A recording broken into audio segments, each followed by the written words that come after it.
მოგესალმებით, მიხარია რომ ჩემი საუკეთესო პრაქტიკის გაზიარების საშუალება მეძლევა, რა გასაკვირია და ისეთი დამთხოვაა რომ ამის საშუალებაც ონლაინ მეძლევა და ჩემს პრაქტიკასაც ციფრული ოდისეა ჰქვია, რომელიც აერთიანებს თანამედროვე ტექნოლოგიურ რესურსებს, ვიზუალურ და პრაქტიკულ ელემენტებს, თამაშზე დაფუძნებულ სწავლებას და ციფრულ კულტურაზე მორგებულ არხებს.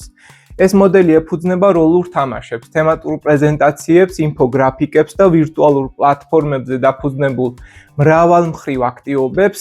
მოსწავლეები მონაწილეობენ ვიდეო პროექტებში YouTube-ზე, ქმნიან კონტენტს Instagram-ზე და TikTok-ზე და თანაბრად იყენებენ ბლოგს, Microsoft Notes, TestMouse-ის ონლაინ ტესტების კრებულს და კახუთს ცოდნის გასაღრმავებლად.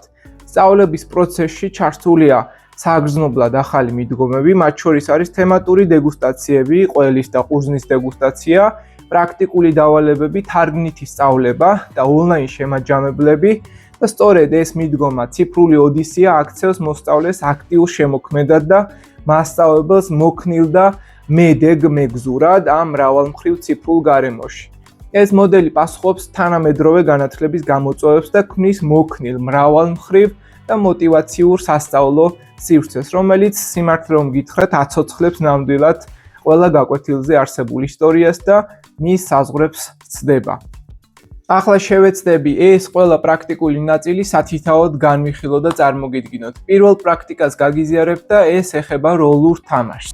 როდესაც მოსწავლე გარდაიქმნება ჟურნალისტად, გამარჯობა ჩვენი მყოფებით ციხესიმაგრეში, აქ ხედავთ თუ როგორც სურთ შემოჭრა აქციის მონაწილეებს, რომელიც ქმნის ვიდეო რეპორტაჟს ისტორიული ეპოქიდან და მან მასწავლებლის მიერ თარგმნილ ვიზუალურ მასალაზე დაყრდნობით დამოუკიდებლად უნდა დაწეროს ტექსტი, ააგოს ქრონოლოგიური სიუჟეტი და დაამონტაჟოს InShot, CapCut-ის ან Video Maker-ის პროგრამაში. ამ პრაქტიკის მიზანია ისტორიული კონტექსტის გააზრება იმ პერსპექტივით, თითქოს თავად მოსწავლე იმდროინდელ მოვლენათა მომსწრეა და პროცესში ის ავითარებს ანალიტიკურ აზროვნებას, მეტყველებას, ციფრულ და მედია წიგნიერების უნარებს. ეს არა მხოლოდ აკავშირებს ისტორიას თანამედროვეობასთან, არამედ აძლევს მოსწავლეს თავისუფლებასა და შემოქმედების განცდას.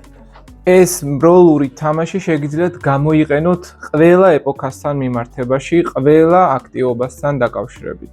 თანამედროვე მოსწავლე ინფორმაციის აღქმას პირველ რიგში ვიზუალურად და მოკლე ფორმატით ახდენს. ამიტომ სასწავლო პროცესში ინტეგრირებულია YouTube-ის ფილმების თარგმნა, სადაც მოსწავლეები ეუფლებიან ისტორიულ ტექსტებთან მუშაობას, შინაარსობრივ ანალიზსა და უცხოური მასალების გადმოცემის უნარს. Instagram და TikTok არხები კი ისტორიულ მინი ლაბორატორიებად იქცა, სადაც წარმოდგენილია მოკლემეტრაჟიანი ვიდეოები სხვადასხვა ეპოქაზე, თუმცა ამ ფორმატში წამყვანის როლს როგორც წესი ვირგებ ძირითადად მე, თუ სურვილი აქვთ მოსწავლეები წვევლინებიან წამყვანის ამპლუაში და მათ მიერ მომზადებული ილუსტრაციები და კვლევითი მასალების საფუძველზე იქნება დამუშავებული ტექსტი, ვიზუალური სქემა და ამ შემთხვევაში ამ ყველაფერს უკვე ვიდეოში ვაჟღერებ, რათა მოხდეს კონტექსტის სიღრმისეული გადმოცემა. ამ გზით მოსწავლეები ხდებიან თანაავტორები, სწავლობენ ინფორმაციის კონდენსირებას, ვარჯიშობენ მედია წიგნიერებაში და იძენენ ციფრულ სტანდარტებზე მორგებულ ისტორიულ აზროვნებას. ამავე დროს ისინი ხედავენ თავიანთი ცოდნის გამოხატვის საჯარო შესაძლებლობას და პასუხისგებლობას. აქ თქვენ ხედავთ უცხოენოვან გაქართულებულ ილუსტრაციებს, მათ მიერ შექმნილ მოკლე ვიდეოებს და გამზადებულ ტექსტებს, რომლებსაც მათივე პოსტებზე ვურთავ.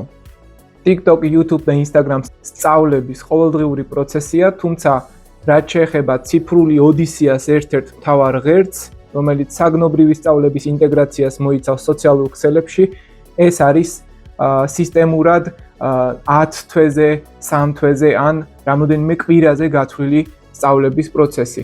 2021 წლიდან აქტიურად ხელმძღვანელობ ისტორიის საგნობრივ პლატფორმას Facebook-ზე, სადაც ვავრცელებ საავტორო სტატიებს, მოსწავლეთა ნამუშევრებს, სასწავლო ფილმებსა და ინტერაქციულ მასალებს და თითოეული პოსტი გეგმიურად უკავშირდება სასწავლო გეგმას და ემსახურება ისტორიული აზროვნების განვითარებას. პარალელურად მასწავლებლის ბლოგი მაქვს, რომელიც მოიცავს რამოდენიმე გადაცემას, მათ შორის არის 10 კითხვა მასწავლებელს და წარსულთან დიალოგი, რაც კონკრეტული მასწავლებლების გამოცდილების გაზიარებას მოიცავს და ის განკუთვნილია პროფესიული განვითარებისთვის. მასწავლებლის ბლოგი აერთიანებს პედაგოგების ხედვებს, ინოვაციურ მეთოდებსა და მოსაზრებებს განათლების პოლიტიკაზე და ეს სივრცე ემსახურება არა მხოლოდ კოლეგიალური გამოცდილების გაზიარებას, არამედ პედაგოგიური თვითრეფლექსიის ახალისებასაც. გარდა ამისა, შევქმენი ონლაინ საიტი პლატფორმის, რომელზეც უნდა განთავსდეს 1000-ზე მეტი ვიდეო, სქემა და ტესტი, ამჯერად მხოლოდ წლები და მოვლენები ქრონოლოგიური ხაზის სახით მაქვს ატვირთული და ჩემი мотиваცია სწორედ ამ ნაწილში ეს არის, რომ ჯილდოზე გამარჯვების შემთხვევაში საიტი სრულფასოვნად დაიწყეს მუშაობას და ყველა რესურსი უფრო მარტივად ხელმისაწვდომი გახდება ყველასთვის. ეს საიტი უზრუნველყოფს როგორც მოსწავლეთა ინდივიდუალურ წვდომას მასალებზე, ასევე დიფერენცირებულ შეფასებასა და თვითსწავლას და ჩემი მიდგომა სწორედ თვითსწავლის განვითარების და წახალისებისკენ არის ორიენტირებული. ციფრული ოდისეა მხოლოდ ეკრანზე დაფუძნებული სწავლება არ არის და ის ემყარება ვიზუალური და სენსორული გამოცდილების ინტეგრირებასაც. სწავლებისას აქტიურად ვიყენებ ვიზუალურ ინფოგრაფიკებს, რომლებიც რთულ ისტორიულ პროცესების მარტივად აღსაქმელად წარმოგვიდგენს. მოსწავლეები თავად ქმნიან გრაფიკებს, Canvas და Adobe Express-ის გამოყენებით ან თუნდაც PowerPoint-ში პრეზენტაციებს, რაც ხელს უწყობს როგორც კრიტიკული აზროვნების განვითარებას, ისე მედია გრამოტულობას. ისტორიის უკეთ აღსაქმელად ხშირად ვიყენებ საგანმანათლებლო დეგუსტაციას, მაგალითად ანტიკური კვების კულტურის შესასწავლად კლასში ვატარებ ყურძნისა და ყველის დეგუსტაციას, რაც ზღუდავს მხოლოდ ტექსტუალურ სწავლებას და ქმნის ემოციურ კავშირს ეპოქასთან. მოსწავლეები თავად აღწერენ მიღებულ გამოცდილებას ანტიკური ტერმინოლოგიის მეშვეობით და შემდგომ აფასებენ სპეციალურ ცხრილში ყურძნის სიტყვოებას, ქიმიურ შენაერთებს, აღწერილობას, ფერს, სუნს, გემოს, მათ შორის ყოველთან მიმართებაშიც. პრაქტიკულ სწავლებაში განსაკუთრებული ადგილი უჭირავს შუმერულ დამწერლობასა და თიხის ფირფიტებზე მუშაობას. მოსწავლეები ქმნიან საკუთარ წარწერების მოდელებს, როგორც შუმერული ცივილიზაციის წარმომადგენლები და ამ გზით ისინი არა მხოლოდ ვიზუალურად და ტაქტილურად ითვისებენ ძველი ცივილიზაციის მემკვიდრეობას, არამედ ხვდებიან, როგორ იქნებოდა წერითი კულტურა. თანამედროვე ციფრული სწავლების მთავარ საყრდენად ჩემთვის იქცა Microsoft OneNote. ყოველი ისტორიული ეპოქა, თემა და გმირი წარმოდგენილია ინტერაქტიული ჩანართებით, რომელშიც გაერთიანებულია ქრონოლოგიური რუკები, ფოტოარქივები, წყაროებზე დაფუძნებული ანალიზის სავარჯიშოები, მოკლემეტრაჟიანი ფილმები და ტექსტები. გაკვეთილი ციფრულად რჩება მოსწავლისათვის როგორც ვიზუალური, ისე შინაარსობრივი კვალით. ეს არის სპეციალური ლინკით, რომელზეც მოსწავლეს ნებისმიერ დროს შეუძლია გადავიდეს.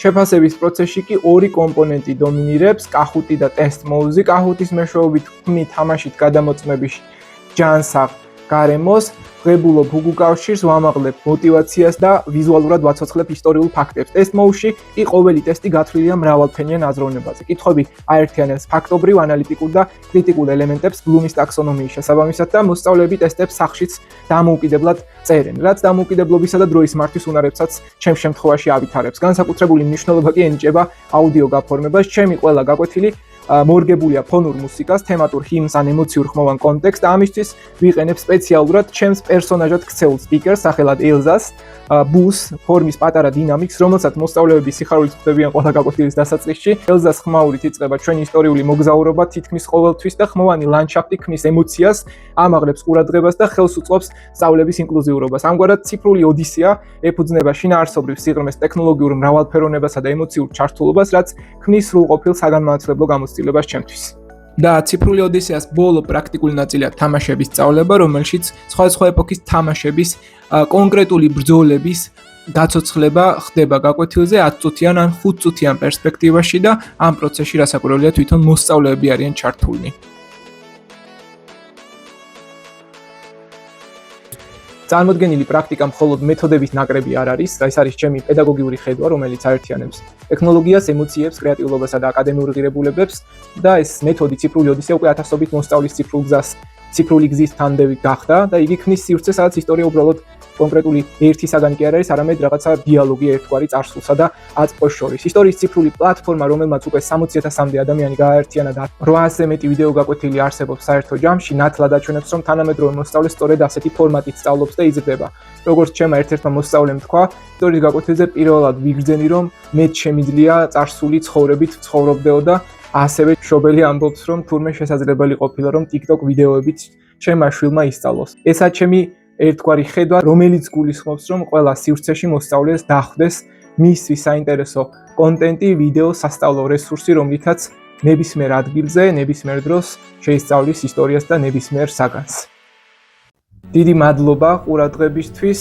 თუ რაიმე კითხვა გაქვთ, სიამოვნებით გავცემ პასუხს და იმედია, ჩემი ეს მეთოდი მოგეწონათ.